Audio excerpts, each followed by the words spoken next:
সায়ারা মুভির মতো হয়ে গেল।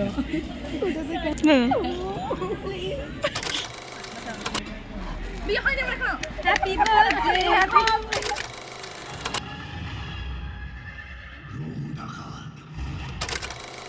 আমি কি করে জানবো উনি পেট্রোল বাঁচানোর জন্য রোজ রোজ হেঁটে হসপিটালে যান?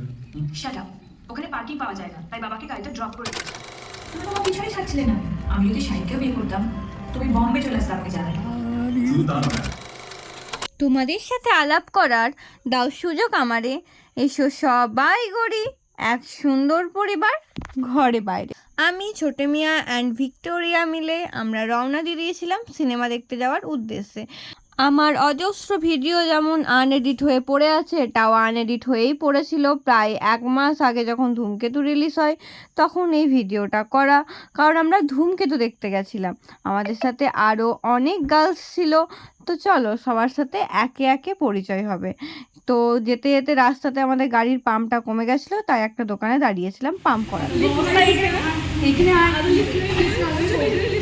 ছবিটা ভালো আপনার 20 মিনিট বটে সত্যি ফ্রিতে। আমি যে ফ্রিতে সত্যি ফ্রিতে ওর বলছি যে বস যদি সব কিছুই দেখিনি বস। সিনেমা দেখতে যাওয়ার নাম করে আমরা হঠাৎ কেন রেস্টুরেন্টে চলে এলাম আর বার্থডে সেলিব্রেট কেন হচ্ছে তার বিস্তারিত গল্প বলছি। তার 2 দিন আগে ঈশার বার্থডে ছিল, তো আমাদের কথা হয়েছিল ঈশার বার্থডে সেলিব্রেট করবো আর আমরা লাঞ্চ করব। আমরা ভেবেছিলাম যে আমরা খাওয়া দাওয়া করে দেন দুটো শোটা দেখতে যাবো গীতাঞ্জলিতে।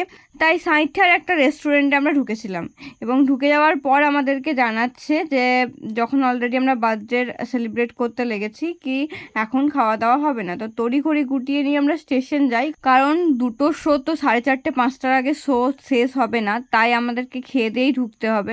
তো ঠিক হয় কি আমরা বোলপুরে গিয়ে লাঞ্চ করব। ওখানে বার্থডে সেলিব্রেট করে আমরা বুঝতে পারছিলাম না কি ট্রেনে দেরি হয়ে যাবে কিনা, তাই আবার আমরা স্টেশনে এসে বার্থডে সেলিব্রেট করি যতক্ষণ না ট্রেনটা আসে।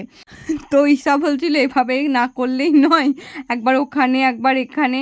তো যাই হোক এখানে আমরা খুব মজা করে বার্থডে সেলিব্রেট করলাম আর পাশাপাশি অনেকেই হ্যাপি বার্থডে বলছিল। তো খুব খুব ভালো লাগছিল আর ঈশার কতটা কেমন ফিল হচ্ছিল আমি জানি না।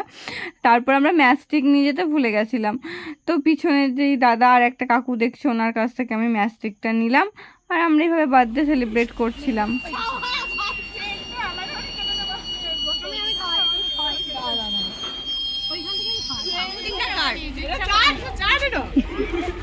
দেখি মুখের অবস্থাটা দেখি যে জন্মদিনটা কার বোঝা যাচ্ছে না।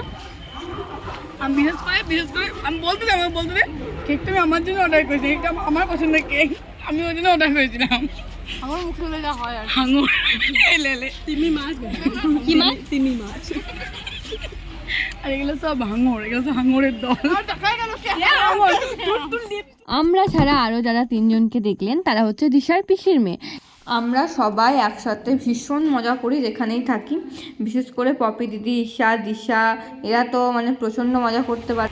তো ওরা ট্রেনের মিডিলটাতে চেপে এত মানে হেসেছে, এত কথা বলেছে, মানুষজন ওদেরকে দেখে ইরিটেট হয়ে সামনের দিকে এসে ওদের নামে বদনাম করছিল।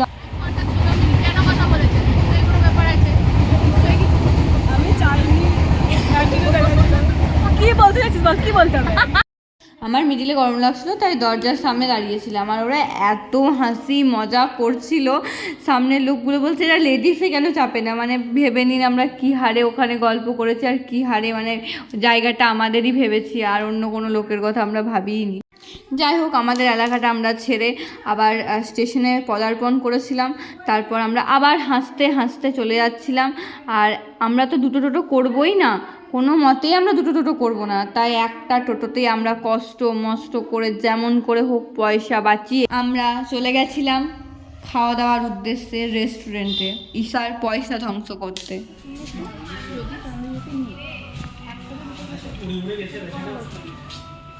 একটু অপেক্ষা করার পর চলে এসেছিলো আচার, স্যালাড, নান আর চিলি চিকেন। তো অনেক অনেক থ্যাংক ইউ ঈশা, সেদিনকার খাবারটা এখনও মুখে লেগে আছে। সত্যি অসম্ভব সুন্দর একটা রেস্টুরেন্টে তুই নিয়ে গেছিলিস আর আনন্দের সাথে সেটা আমরা উপভোগ করেছিলাম। চলো আজকে কি ধূমকেতু রে, এমনি রে আজকে কি আমার লে বাবা ভুলে গেছিস এমনি আমরা এমনি দেখতে এসেছি।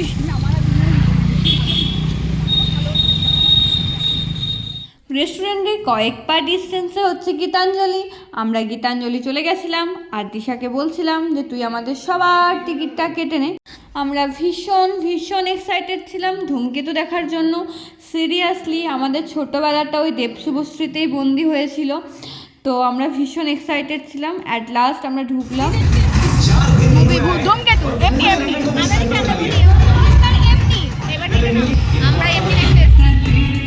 এতদিনে আই থিঙ্ক সবাই ধূমকেতু দেখে নিয়েছেন, আর যারা হলে গিয়ে দেখেছেন তারা জানেন যে সেখানে রঘু ডাকাতের প্রমোশন ভিডিও হচ্ছিল। আর এই ভিডিওটা শেষ হতে না হতেই শুরু হয়ে গেল ধূমকেতু। ছিল না, কিন্তু আগামী কয়েকদিন থাকবে, তারপর আবার ভ্যানিশ।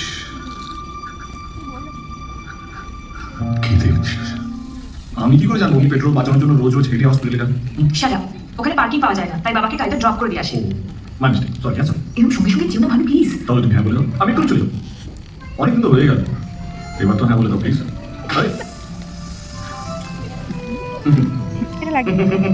তোমার সাইকেলের চাকাটা তোমার থেকে বেশি ইন্টেলিজেন্ট। গানে গানে যদি আমার মনের কথা তোমার মনের কাছে পৌঁছে যায়। আর অনেক বেড়ে দিই, তাহলে আমাকে বিয়ে করলে কেন? বাঁচার জন্য। মানে তুমি তোমার পিছনে ছাড়ছিলে না। আমি যদি শাহিদকেও বিয়ে করতাম, তুমি বম্বে চলে আসতে আমাকে জানাই। শুধু তা নয়, হ্যাঁ মরে গেলে ভূত হয়ে তোমার গাড়ি চালাতো। আমাদের ছোটে মিয়া তো এত ইমোশনাল যে ও গোটা মুভিটাতে কেঁদে গেছে। আমরা অবশ্য ইমোশনাল হয়ে পড়েছিলাম, কিন্তু ওর মতো কাঁদিনি। ও গোটা মুভিটাতে ভীষণ কেঁদে গেছে, ভীষণ।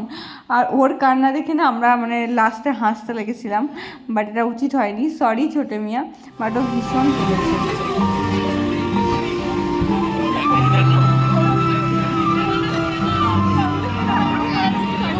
আমি ওয়েট করছি ধূমকেতু তুই এর জন্য খুব তাড়াতাড়ি।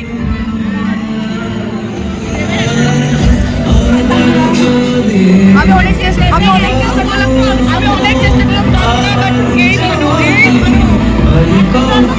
আর পারলাম না।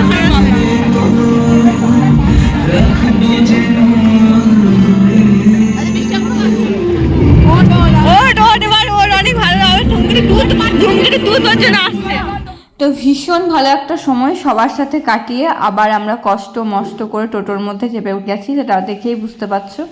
তারপর আমরা স্টেশনে এসে ট্রেনে চেপে পড়লাম। তো ধূমকেতু 2 এর জন্য সত্যিই আমি অনেক অনেক অপেক্ষায় আছি। ধূমকেতুটা সত্যিই ভীষণ সুন্দর। তো ধূমকেতু 2 না এলে ধূমকেতু 1 এর হয়তো ভ্যালুটা থাকবে না। আমার তো সত্যিই ভীষণ সুন্দর লেগেছে। প্রায় 1.5 মাস হয়ে গেল ধূমকেতু রিলিজের। আমি জানি এতদিনে হয়তো অনেকে দেখে ফেলেছেন, অনেকে, তবে যারা দেখেনি তাদেরকে বলবো অবশ্যই দেখুন। আর সবাই ভালো থাকবেন, সুস্থ থাকবেন, টাটা।